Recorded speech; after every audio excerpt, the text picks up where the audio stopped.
Bonsoir à tous, bienvenue dans le Journal de l'Afrique. Voici les titres d'émission du Premier ministre en RDC. Augustin Matata Ponyo va céder la place à une personnalité issue de l'opposition, conformément au dialogue national. Un dialogue, je vous le rappelle, boycotté par la majeure partie de l'opposition qui rejette toujours tout report de la présidentielle. Nouvelle illustration des tensions entre chiites et sunnites dans le nord du Nigeria. Une dizaine de chiites ont été tués dans des affrontements lors du début d'une procession religieuse allant de Kano à Kaduna. Vous verrez un reportage sur ce mouvement chiite très surveillé dans le pays et interdit par les autorités de Kaduna. Les Ivoiriens se préparent et espèrent que l'heure de la vengeance a enfin sonné la veille du face-à-face France-Côte d'Ivoire. Un reportage à Abidjan où ce match amical aura un goût particulier. Une minute de silence sera observée avant la partie qui aura lieu ce mardi à Lens. Une minute de silence en hommage à l'attaquant, l'ex-attaquant ivoirien Laurent Pokou, décédé ce dimanche à l'âge de 69 ans. Il sera resté 4 ans et demi à la tête du gouvernement congolais. Augustin Matata Ponyo a donc remis sa démission ce lundi, une démission qui doit permettre au chef de l'État de nommer un nouveau Premier ministre issu de l'opposition, du moins celle qui a participé au dialogue, car les principaux opposants congolais et la société civile restent sur leur position. Pas de report de la présidentielle. À Kinshasa, les précisions de Thomas Nicolon.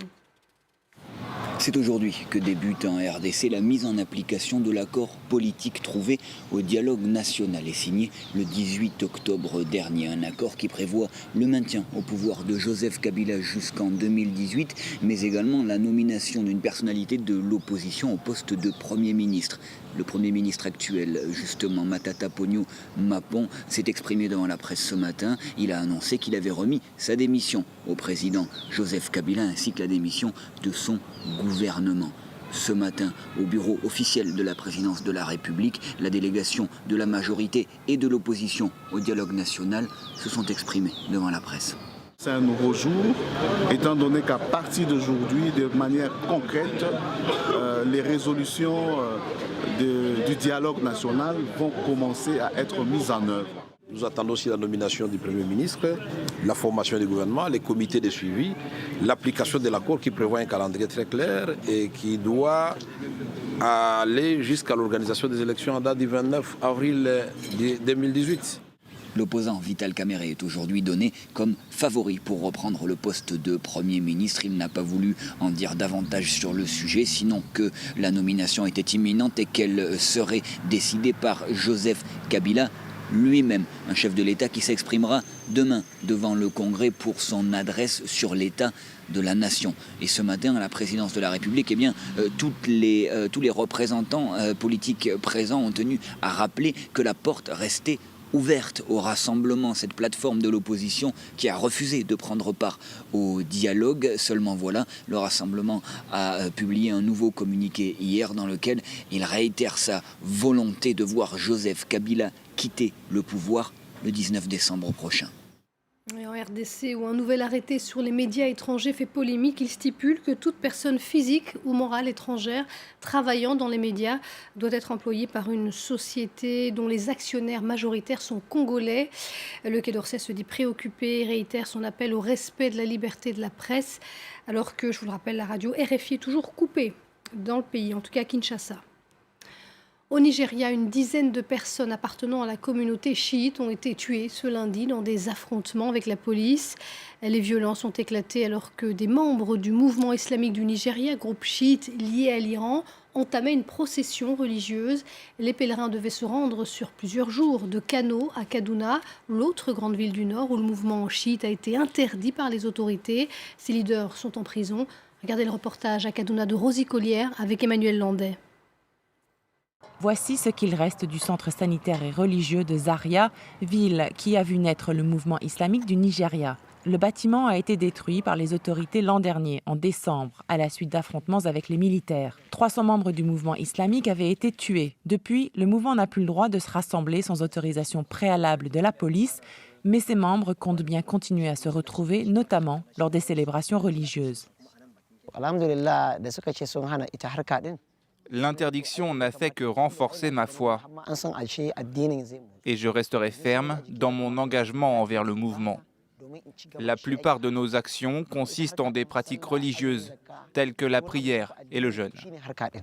Pour les autorités nigérianes, le mouvement islamique, suivi par près de 3 millions de personnes, n'est pas enregistré et ne peut donc pas se rassembler. Par le passé, les processions organisées par le mouvement avaient bloqué les principales artères pendant plusieurs heures, engendrant des affrontements mortels avec des citoyens énervés. Désormais, la police est prête à imposer cette interdiction. Le groupe a été interdit par le gouvernement de l'État de Kaduna. Je pense qu'ils ne devraient pas sortir en procession.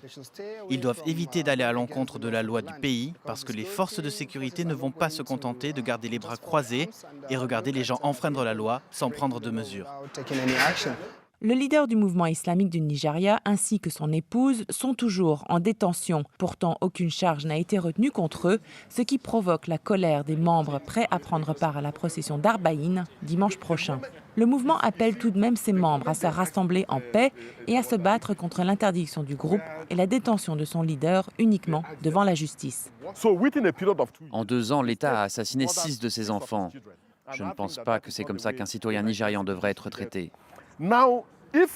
Maintenant, si un citoyen nigérian a violé la loi, alors il doit être traité conformément à la procédure judiciaire. Les corps de 300 membres du mouvement islamique ont été enterrés dans une fosse commune par des soldats, mais elle n'a aujourd'hui pas encore été mise à jour. Leur famille espère pouvoir un jour les enterrer, selon la tradition chiite. Les dessous de la libération de Karim Wade font les gros titres au Sénégal. Libéré il y a 5 mois suite à une grâce du président Macky Sall. Il reste, vous le savez, condamné pour enrichissement illicite. Et selon ses proches, le fils de l'ancien président sénégalais subit un exil forcé au Qatar. D'après des révélations du journal Jeune Afrique paru ce lundi. Tous les détails avec Sarah Sako qui a recueilli la réaction de son avocat et des autorités à Dakar. Dans cet article, on apprend entre autres comment un agent du ministère des Affaires étrangères arrive cette fameuse nuit du 23 juin à la prison de Rebeuss avec une grosse valise métallique pour établir à quelques heures de sa libération un passeport diplomatique à Karim Wade. On apprend aussi comment l'émir du Qatar a personnellement œuvré pour cette libération et également que Karim Wade a longtemps refusé tout accord mais que c'est finalement l'incarcération de 2 de ses proches condamnés en même temps que lui pour enrichissement illicite qui lui a fait changer d'avis, ceux-ci étant en mauvaise santé. C'est en tout cas la thèse défendue par cet article de Jeune Afrique publié ce lundi, thèse soutenue également par les avocats de Karim Wade. Écoutez Maître Sédou Diagne. La condition unique, c'était que M. Karim Wade quitte le Sénégal et reste dans un endroit loin de la communauté sénégalaise. Donc c'est un exil forcé que le président Macky Sall a imposé à notre client pendant quelques mois. Pour Sédou Gueye, ministre porte-parole du gouvernement, il n'y a eu, je le cite, ni deal, ni exil forcé. Le président de la République, par une décision de grâce pour des raisons humanitaires, a accordé la grâce à Karim, conséquence pratique. Karim Wade, dès lors que la grâce était parfaite, a recouvré sa liberté de mouvement, d'aller et de venir, tant à l'intérieur du Sénégal qu'en dehors. Depuis sa libération il y a 5 mois, Karim Wade n'est pas sorti de son silence. Les législatives de 2017 permettront peut-être de le voir réapparaître sur la scène politique sénégalaise. Et voilà pour ces précisions de Sarah Sako à Dakar.